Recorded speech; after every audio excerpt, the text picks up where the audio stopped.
Assalomu alaykum, JM Avtosavdoning podpischiklari. Bugun xudo xolasa 27-aprel 2026 sizlarga geyishki reklamamiz bir dona 2025-yilda ishlab chiqarilgan cho'tki sostenida turgan Cobalt avtomobilimizni obzor etib beramiz.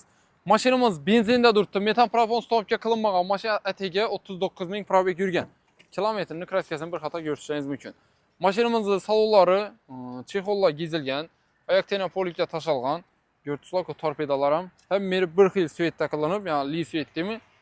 Apelsin svet atib, mashinamiz ishlaridan chexollar gezilgan. Mashinamizning obezlari bor, motorlari cho'tki sostenida. Motorlari cho'tki sostenida.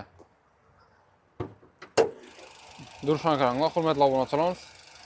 Mashinamizning ham meri masla, obezlari bor. Mashinamizning narxini sizlarga JM Avtosavdodan shtra 125 million 700 ming so'mga qo'yib beramiz. Hurmatli obunachilarimiz. Ya 126 emas va 125 emas, ko'rdingizmi? Shuning uchun realniy baho egasi tashab ketdi, shuning uchun sizdan 1 million ko'p-ko'pmiz. 125 million 700 ming so'm o'zini tan narxi, avtogradataman desangizlar 1 million. Faqat 1 million akkalasizlar, pasportlaringizni akkalasizlar, shu Görtron Cobaltlarni sizlar adlangiz o'tirib, hamma xarajatini bitirib taqlab bersak bo'ladi. Oylik to'lovi 4 million 800 dan 5 yil muddatga chiqarsangizlar bo'ladi. Agar yo'q, oldindan men masalan Nexia 2 bor, yo Nexia 3 bor, yo Matizm bor deb akkasangizda barter hisoblab olib, yetmayan summasini oriyanda qolgan ostatkasini avtokredit etib imkon boricha cho'tki bankdan chiqarib berishga harakat qilamiz.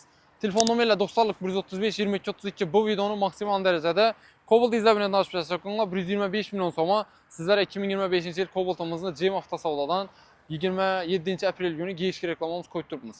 Hammangiz kutib qolamiz, kelaverasizlar.